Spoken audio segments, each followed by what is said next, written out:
유명한 제자들을 거쳐 서서히 우리의 기억에 그리 중요하지 않게 생각되는 사람들을 살펴보게 됩니다. 오늘은 순서에 따라서 알페오의 아들 야고보라는 존재가 우리에게 어떤 도전을 던져주는지를 묵상해 보려고 합니다.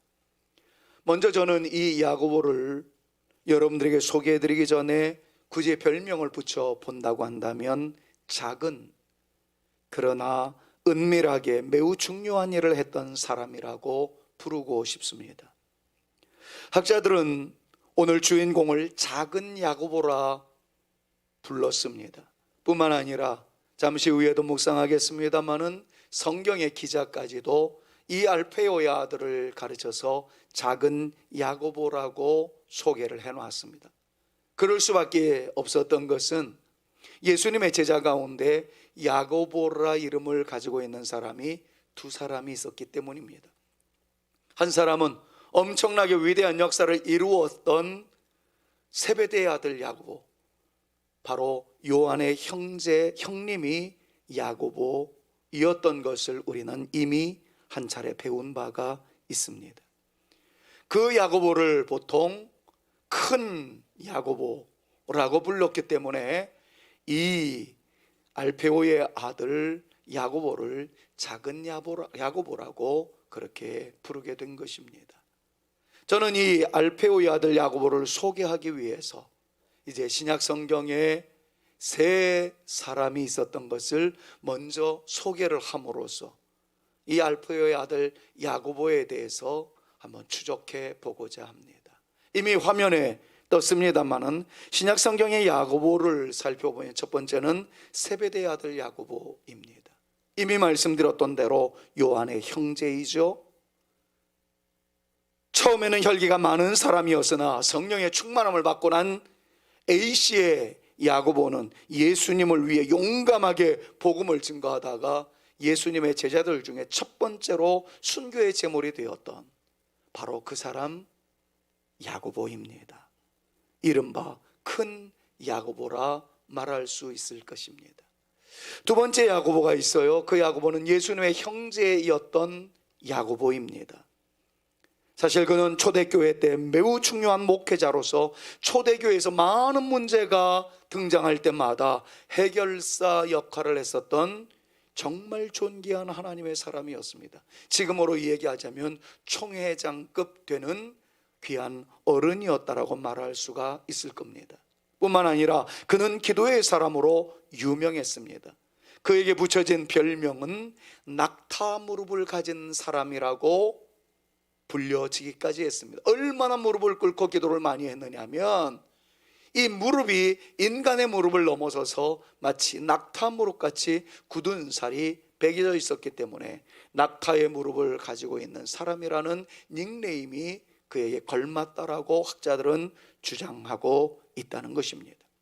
그를 통해서 먼저 우리가 좀 도전적인 메시지로 받을 수 있는 것은 처음에 그는 예수 그리스도의 십자가의 은총을 경험하기 전에 그는 예수님을 반대하는 사람이었습니다. 심지어는 예수님을 향해서, 자기 형님을 향해서 당신 미친 거 아니냐, 이른바 지금 얘기하면 정신질환자 아니냐 라고까지 도전적인 언사를 함부로 날렸던 그런 사람이기도 하였습니다. 그러나 A씨, 예수 그리스도의 십자가의 은총을 경험하고 난 이 야고보는 놀라운 변화를 가져왔습니다.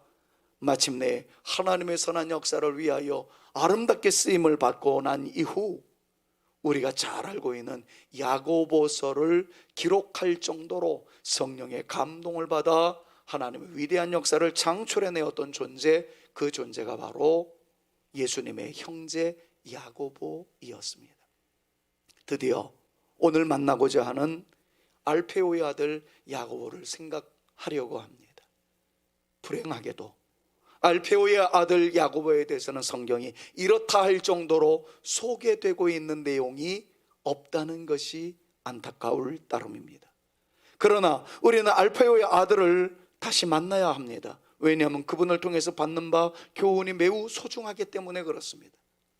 그에 대한 직접적인 기록은 성경에서 찾아볼 수는 없으나 간접적으로 그 사람이 어떤 사람이었을까를 추정해 볼 수 있는 단서를 여러분들에게 먼저 전해드리고자 합니다. 이 두 단서가 오늘 설교를 이해하는데 굉장히 도움이 되어지기 때문에 주의해서 한번 묵상했으면 좋겠어요. 먼저 한 단서를 여러분들에게 소개해 드린다면 마가복음 15장 40절입니다. 내용의 배경은 이렇습니다. 예수 그리스도께서 십자가를 지시기 위하여 갈보리 언덕에 올라갔을 무렵 십자가 앞에 수많은 사람들이 구경꾼으로 동참하였으나 예수님의 아픔을 나의 아픔으로 여겨서 주님의 십자가의 죽음과 함께 동참하기를 다짐했었던 사람들, 제자들 중에서는 한 사람도 없었습니다. 다 예수님의 제자들은 도망갔습니다.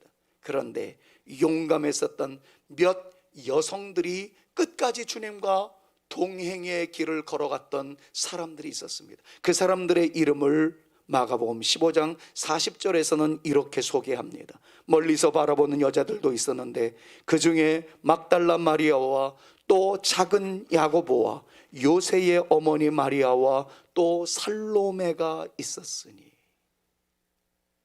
이 여인들은 예수님의 시신이라도 다시 한번 보고 싶어서 실질적으로는 부활하신 영광의 그날 새벽 돌무덤을 향해서 달려나갔었던 그 여인들과 동일 인물들이었습니다. 부활의 영광은 이해하지 못했으나 시신이라도 볼 수 있을까 싶어 무덤까지 나갔던 사람들, 그 결과 주의 천사가 그분은 말씀하신 대로 부활하셨다라는 최초의 부활의 메시지를 들었던 영광스러웠던 여인들, 바로 이 여인들입니다. 그런데 이 여인들을 소개하면서 뭐라고 이야기합니까? 작은 야고보와 요새의 어머니 마리아도 거기에 있었다는 거죠. 이 말은 작은 야고보가 따로 있었고 그리고 요새의 어머니가 따로 있었다는 얘기가 아니라 이 여인은 야고보의, 작은 야고보의 어머니이자 요새의 어머니였다라고 수식하고 있다는 것을 유념하셔야 합니다. 자, 그러니까 이 작은 야고보의 형제가 요새이었고 이 두 사람의 어머니인 그분이 우리 주님을 끝까지 섬겼던 믿음의 선배였다라는 사실을 우리에게 가르쳐주고 있는 말씀인 거죠. 그런데 여기에서 이미 보셨던 대로 성경 기자는 이 알페오의 아들 야고보를 작은 야고보라고 표현하고 있다는 것에 주목할 필요가 있습니다. 그는 넘버 2였습니다. 야고보라 이름 지어진 사람 중에서도 그리 두각을 나타내지 않았던 사람이었습니다. 세베대의 아들은 두각을 나타냈고 엄청난 역사를 일구었지만 작은 야고보, 그 사람은 기록조차 되어 있지 아니하였던 소박한 범인, 평범한 존재에 지나지 않았다는 것을 우리는 일단 암시적으로 깨달을 수가 있습니다. 자, 그런데 또 하나의 흥미로운 사건을 여러분들이 한번 보셔야만 합니다. 왜냐하면 이 말씀이 오늘 설교를 이끌어갈 것이기 때문에 그렇습니다. 마가복음 2장 14절 말씀을 보니까 이렇게 말씀하고 있어요. 같이 한번 읽어볼까요? 시작. 또 지나가시다가 알페오의 아들 레위가 세관에 앉아 있는 것을 보시고 그에게 이르시되 나를 따르라 하시니 일어나 따르니라. 지난주에 만났던 마태, 그의 다른 이름은 레위였다는 것을 지난주에 우리가 묵상했습니다. 그런데 공교롭게도 그의 아버지의 이름이 뭐라고 나와 있어요? 알페오라고 나와 있습니다. 자, 이 알페오가 마태의 아버지이자 야고보의 아버지였다면 마태와 야고보는 형제라는 말이 됩니다. 설사 이 알페오가 동명이인이라고 했다 할지라도 예수님의 제자라는 이 범주 안에 두 사람은 같이 있었다는 것을 여러분들 예사롭게 그냥 흘려 지나가지 않고 좀 주의 깊게 주목하실 필요성이 있습니다. 저는 이제부터 이런 두 가지 배경을 근거로 해서 성경에 나와 있지 않지만 이 사람이 어떤 사람이었는지, 우리에게 어떤 모델로 등장되어지고 있는지를 살펴보고자 합니다. 알페오의 아들 야고보, 그는 어떤 사람이었을까요? 첫째로 그는 초대교회 문서를 보면 열심당원이었다라고 소개하고 있는 것을 보게 됩니다. 이미 열심당원에 대해서는 우리가 잘 알고 있는 내용입니다.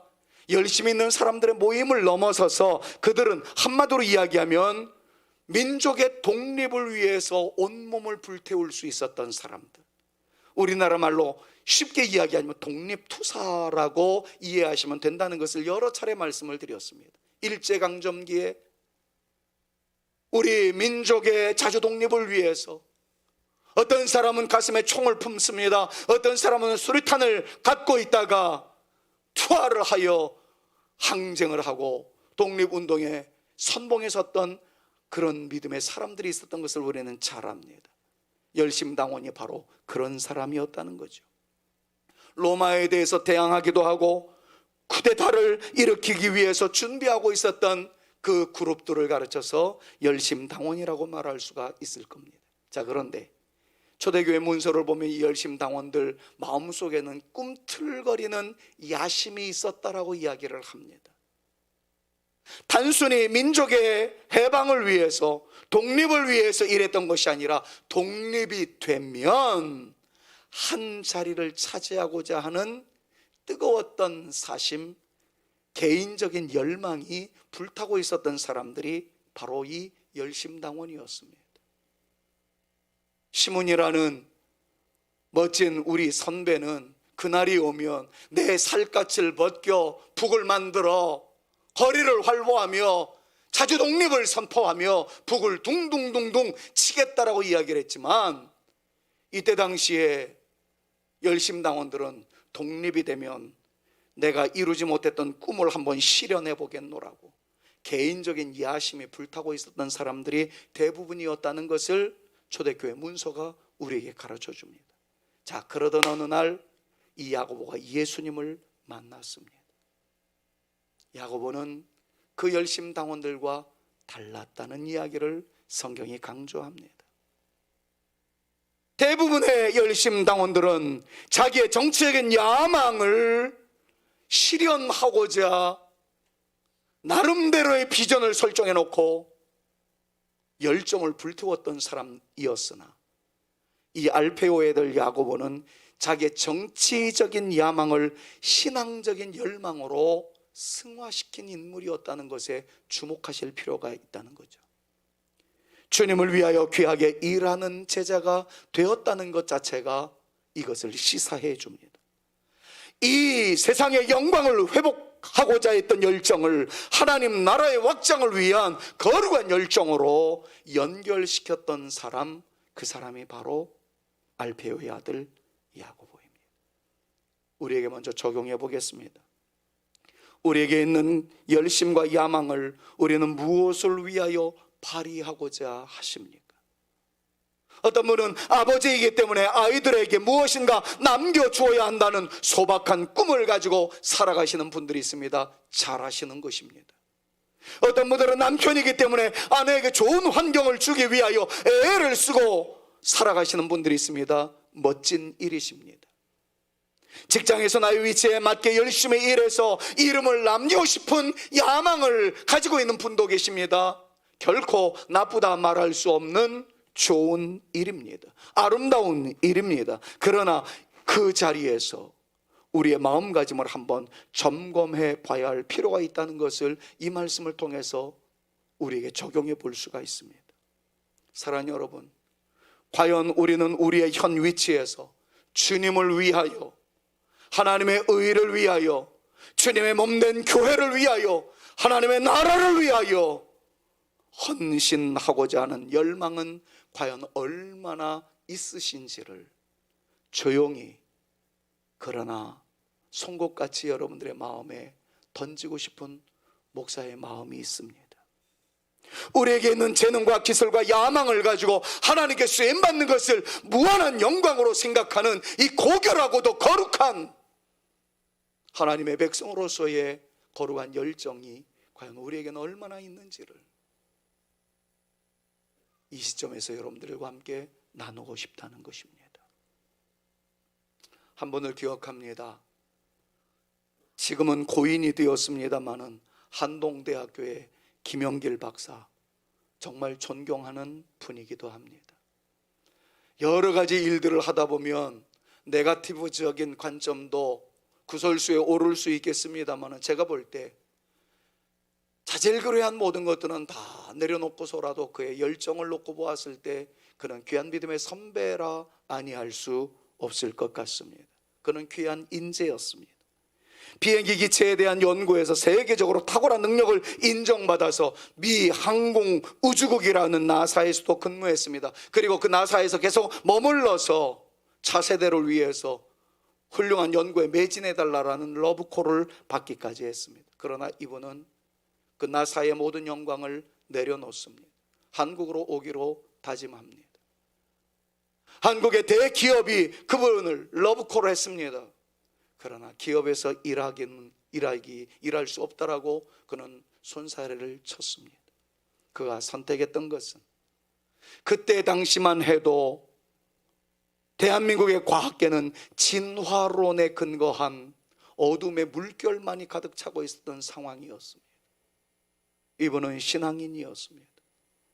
내가 대한민국으로 간다면 진화론에 물들어 있는 교육계를 향해서 창조론이 진리이고 하나님의 놀라운 역사의 시작이라는 것을 강조하는 이 놀라운 역사를 진행해 나가야 되겠다는 거룩한 야심을 불태우면서 그가 들어와서 했던 최초의 일이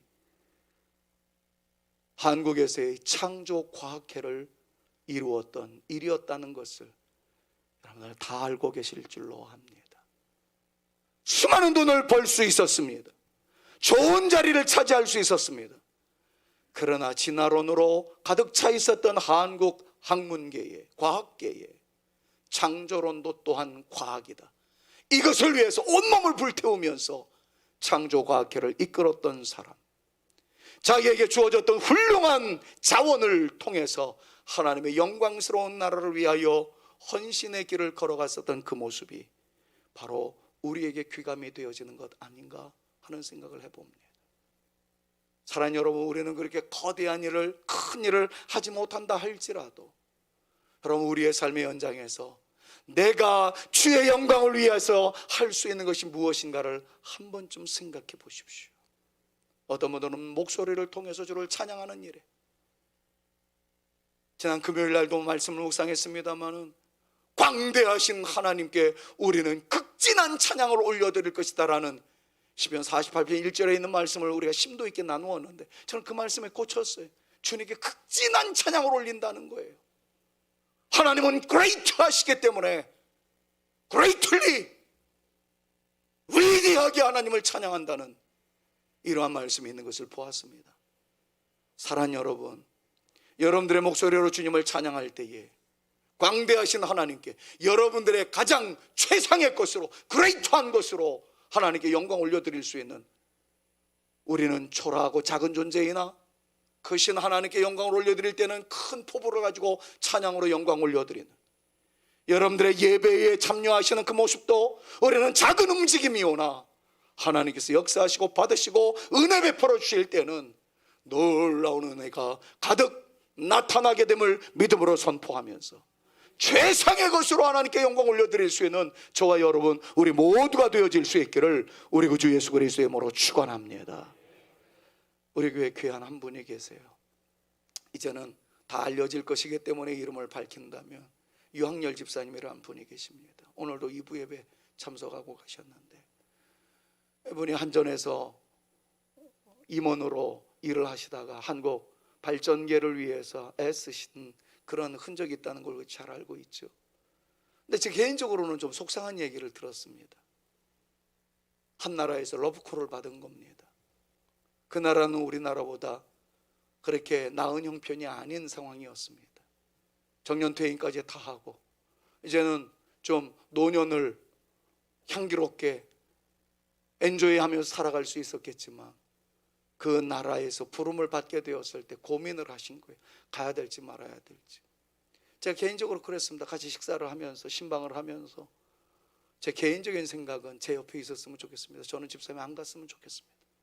그러나 집사님이 그곳에 가심으로 그곳에 주의 영광이 선포되고 하나님의 나라가 확장되어져 가고 그 나라를 살리는데 일조할 수 있는 역할을 감당하실 수만 있게 된다면 거룩한 야심으로 가십시오. 거룩한 열정으로 가십시오. 12월 초에 가려고 했으나 오미크론 때문에 발목을 잡혀서 이제 1월 초로 출국을 하게 되는 그러한 일이 있습니다. 그 행선지는 필리핀이라는 나라예요. 필리핀의 굴지의 회사에서 CEO로 초청을 하게 되었고, 그리고 필리핀 이 발전을 위해서, 전기 발전을 위해서 그분이 쓰임받게 되어지는 그런 길목에 있습니다. 제가 그분이랑 대화를 나눌 때 이렇게 얘기를 했습니다. 돈 더 벌기 위해서가 아닙니다. 이제는 집사님이 서신 그 자리가 주의 영광이 선포되어지고 하나님의 놀라운 역사가 나타나는 일에 쓰임받을 수 있다면 저는 기쁨으로 기도하며 축복하며 보내드리겠습니다. 사랑하는 여러분, 우리가 서 있는 자리가 어떤 자리인지를 한번 생각해 보십시오. 그리고 무엇을 하든지 간에 나의 몸부림이, 나의 움직임이 하나님의 영광을 위한 일이며 하나님 나라 확장을 위한 일인지를 생각해 보면서 그렇게 쓰임받기를 원하오니 나를 사로잡아 주시옵소서. 기도하는 저와 여러분들이 되어질 수 있기를 우리 구주 예수 그리스도의 이름으로 축원합니다. 또 하나를 살펴봅니다. 알페오의 아들이라는 말 속에서 야고보와 알페오의 아들 마테 사이에 있음직한 긴장을 한번 생각해 볼 수가 있습니다. 이미 말씀을 드렸던 대로 알페오가 동일 인물이라면 마테와 알페오의 아들 야고보는 형제지간이라고 할 수 있습니다. 근데 만약에 동명이인이라고 할지라도 문제될 것은 없습니다. 이미 예수 그리스도의 공동체 안에는 이 두 사람이 있었다는 거죠. 그런데 여기에서 주목해 봐야 할 텐션, 긴장이 하나 있습니다. 너무나도 이질적인 두 사람이 한 공동체 안에서 한 주님을 섬기고 있다는 이 컨셉입니다. 마태는 세리로서 친 로마적인 성향을 가지고 있었던 사람이었습니다. 작은 야고보는 열심당원 민족 투사로서 반 로마적인 성향을 가지고 있고 데모를 일으키던 주동인물이었다라는 것입니다. 두 사람이 형제였거나 아니면 주님 안에서 하나 되어 같이 일하게 된 것을 우리가 살펴본다면 주님 안에서는 원수도 친구로서 서로 사랑하게 된다는 것을 이 사람을 통해서 배울 수 있게 된다는 것이죠. 여러분, 이렇게 한번 시나리오를 써보면 어떨까요? 두 사람의 마음 상태는 어떠했을까요? 마태를 바라보는 야고보는 저 친일파 같은 놈, 치사하게 로마에게 아부하며 살아가는 저 아부 근성을 봐 이렇게 비난하지 않았을까요?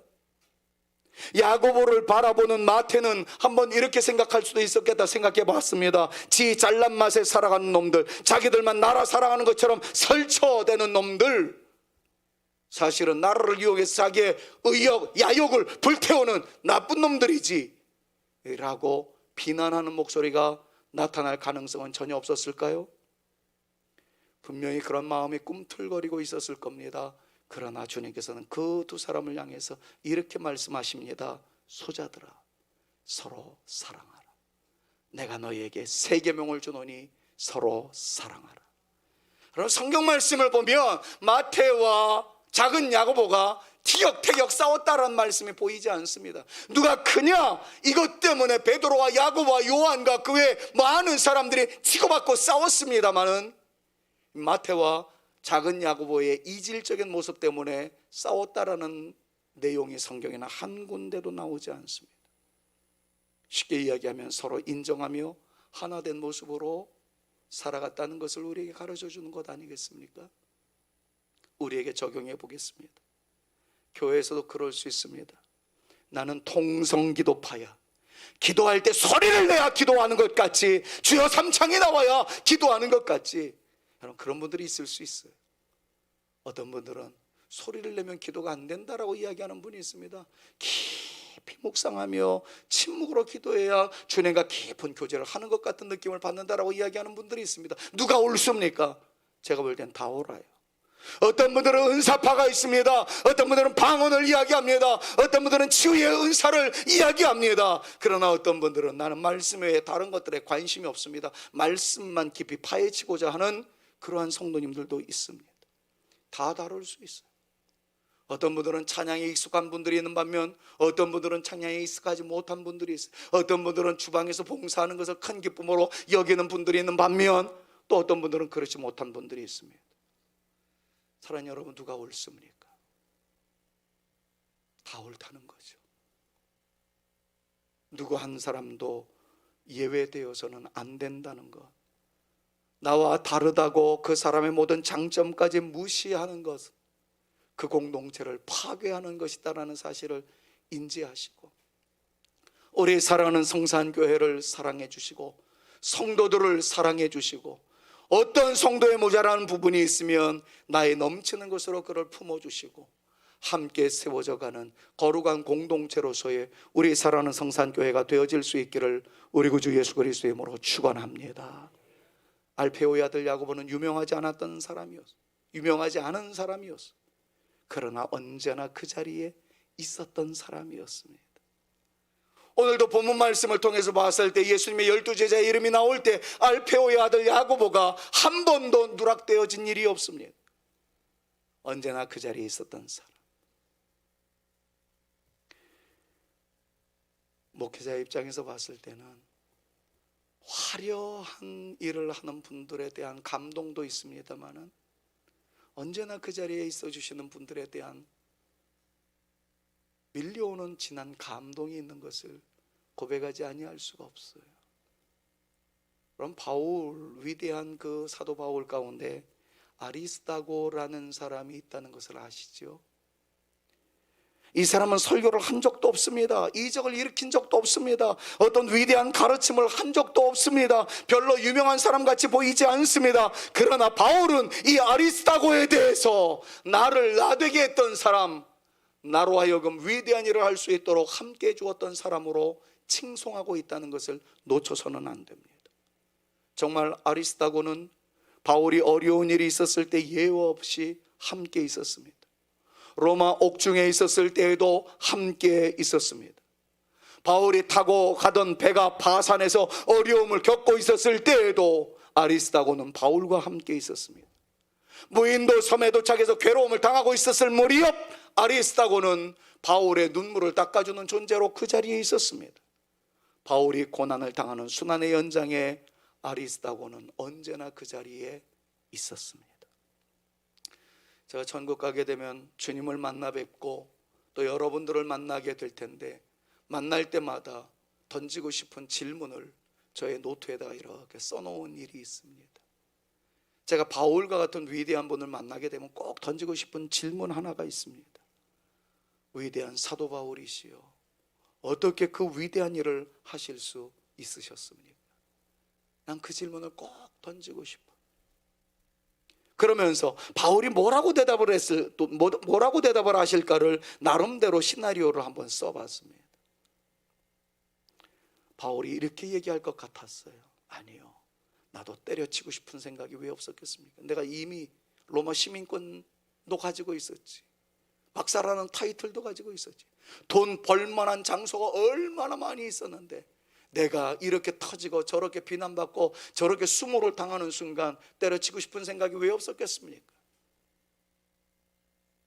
복음을 증거하는 일이 쉬운 일이 아니었습니다. 그러나 제가 괴로워할 때마다, 고독해서 어려울 때마다 항상 내 곁에서 말없이 있어주며 나를 위로했던 사람이 있었습니다.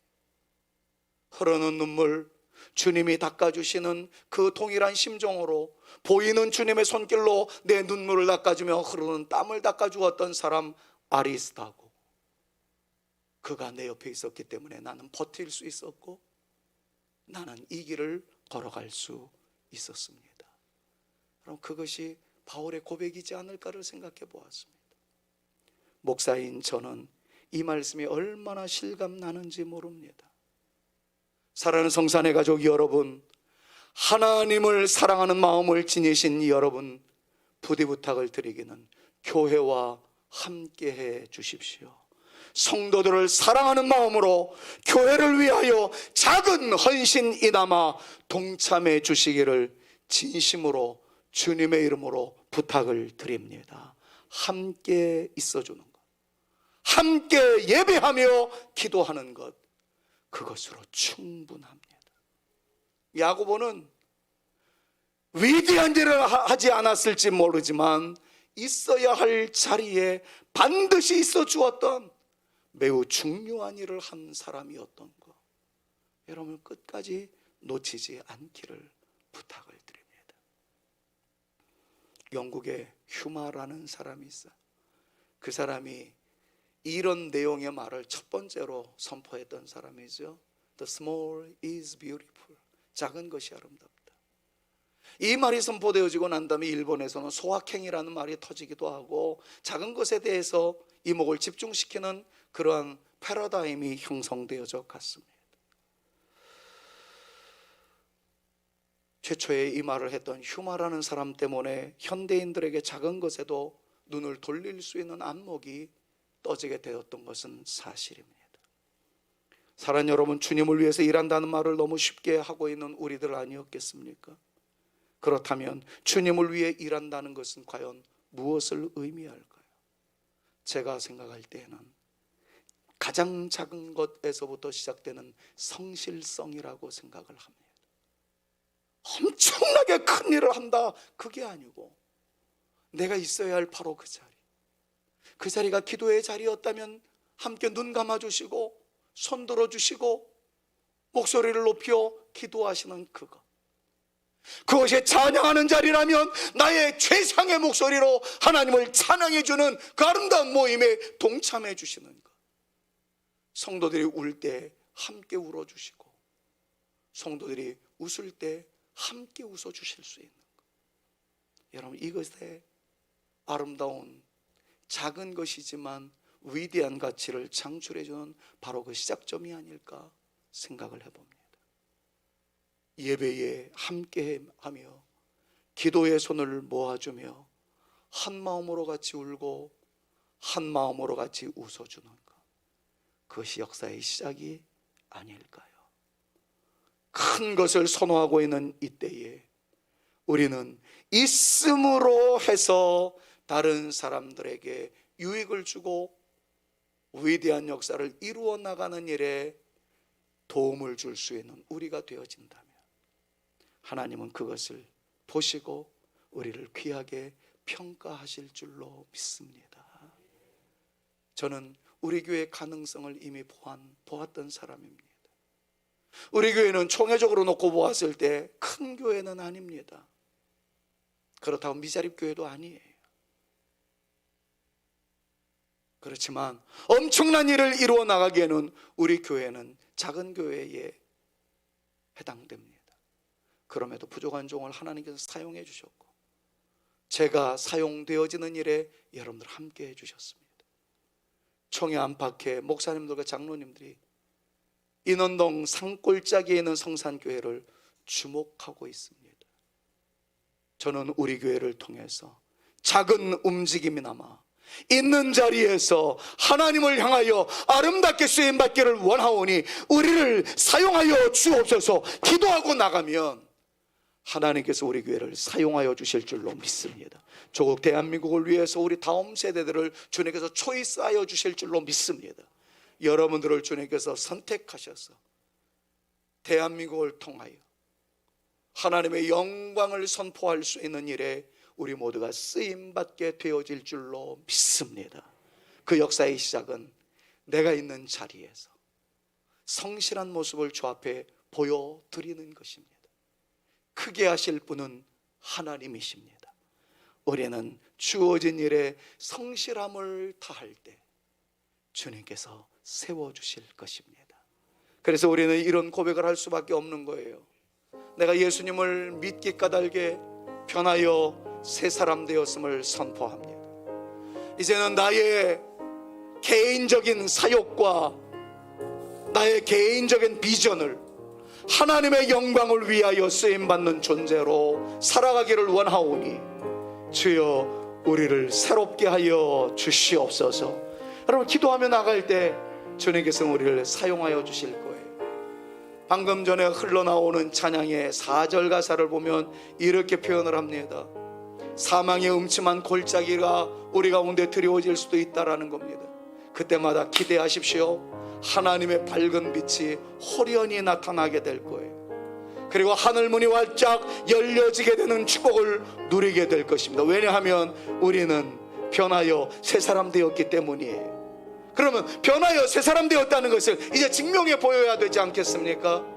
그것은 바로 주어진 삶의 자리에서 하나님께 보여드린 성실성이에요. 나의 진심을, 나의 진정성 있는 모습을 주님 앞에 보여드리면 주님께서 역사하여 주실 줄로 믿습니다. 부디 어두움이 사라질 수 있기를 축원합니다.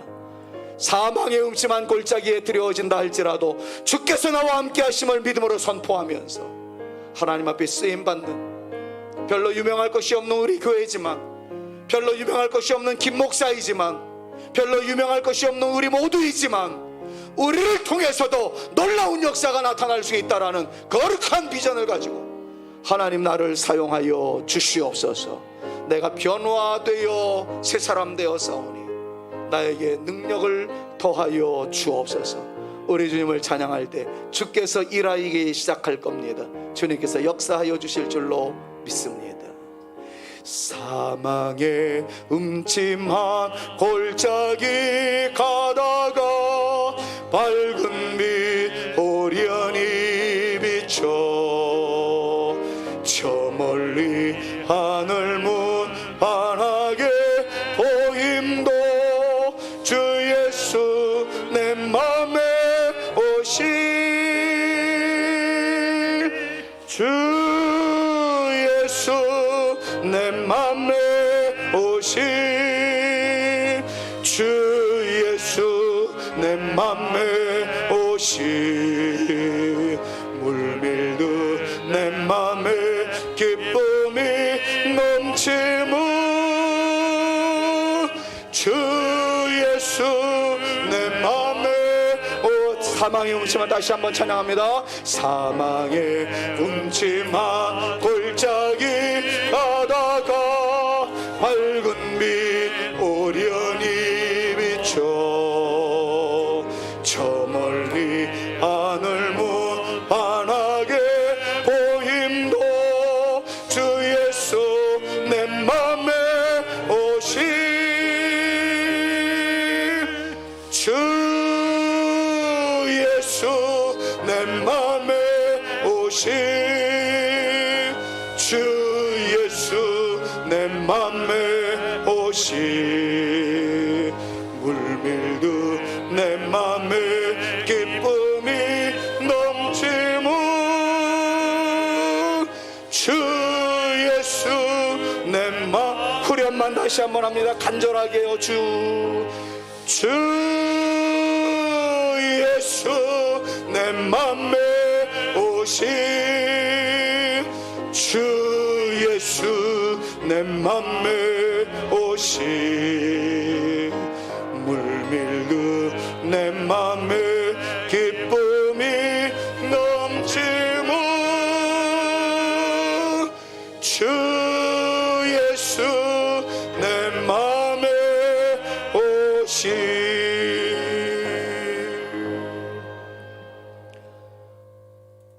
광고를 좀 드려야 될 것 같습니다.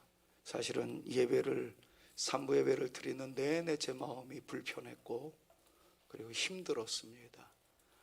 왜냐하면 2부 예배를 마치고 이제 돌아가시던 우리 두 분 권사님이 계단으로 내려가시다가 한 분이 힘이 빠져가지고 계단을 구르실 수밖에 없었답니다. 그런데 그 앞에 계신 권사님을 또 이렇게 부딪히게 되는 바람에 두 분 권사님이 이제 계단에서 그럴 수밖에 없는 일이 있었다는 보고를 제가 받고 3부 예배 드리는 내내, 그래서 제가 아마 기도할 때 예배를 방해하는 어둠의 영들은 떠나갈지어다 그렇게 외쳤었고요. 말씀을 증거하는 내내 사실은 생각은 이분들이 지금 온전하실까 그 걱정에 많이 좀 시달렸던 그런 상황이기도 합니다. 결론만 말씀드릴게요. 골절도 없으시고 그냥 잠시 놀란 상태라 수액 맞고 퇴원하신답니다. 별일 없으시면 얼마나 감사한지. 사실 한문 권사님은 이렇게 119로 실려 가셨는데 정신이 없는 상태여서 저는 뇌진탕 왔으면 어떡하지, 교회 왔다가 이런 일이 있으면 안 되는데 이런 생각해서 제가 그래서 저는 이제 앞으로 엘리베이터 안 탈 테니까 어르신들한테 다 양보하라고 그런 광고도 했던 이유가 바로 거기 있었었는데 119로 실려갔었거든요. 얼마나 마음이 무거웠겠습니까? 근데 아무런 골절도 없으시고 그냥 깜짝 놀란 수준밖에 되어지지 않아서 수액 맞고 돌아오신다는 반가운 광고가, 저는 예배 중에 설교 중에 왔다 갔다 하는 거 보면 괜히 불안해져요. 그런데 왜들 이러시나 그랬는데 이 광고를 올려주시기 위해서 그렇게 올려왔습니다. 우리 장로님들을 비롯해서 또 보셨던 우리 어르신들은 많이 걱정하셨을 텐데 걱정 안 하셔도 될 것 같습니다. 기쁨의 소식과 더불어 오늘 설교 잊지 말자고요. 하나님, 작은 일에 충성하는 저의 성실성 보여드리겠사오니 알페오의 아들 야고보와 같이 나도 쓰임받게 하여 주옵소서. 이 믿음으로 한 주간 살아갈 수 있기를 바랍니다. 기도하겠습니다. 하나님 감사합니다. 걱정이 변하여 기쁨이 되게 하시고 우려가 변하여 평안함으로 이어가게 하심 감사합니다. 우리 곽영자 권사님, 이재님 권사님 정말 후유증 없게 하여 주시고 건강하게 우리 교회 기둥불 부여잡고 기도하는 믿음의 대선배 이온이 저들의 안녕과 평안을 보장하여 주옵시고 우리 교회 출입한 모든 어르신들 강건하게 하여 주셔서 우리 교회가 견고한 성이 되게 하옵시고 피할 산성이 되어지게 하옵시며 불의 성곽이 될 수 있도록 주께서 친히 역사하여 주옵소서. 이제는 우리 구주 예수 그리스도의 은혜와 아버지 하나님의 극진하신 사랑하심과 성령님의 감화감동 위로교통 충만케 하심이 작으나 꼭 그 자리에 있으므로 그 아름다운 성실성으로 위대한 역사를 이루어 나갔던 알페오의 아들의 영성이 나에게도 있음으로 인하여 우리 하나님의 영광스러운 일에 쓰임 받겠나이다 다짐하며 돌아가는 주의 택한 자녀들 머리 위에와 저들의 가정과 우리 교회 위에 이제로부터 영원토록 함께 있을지어다. 아멘.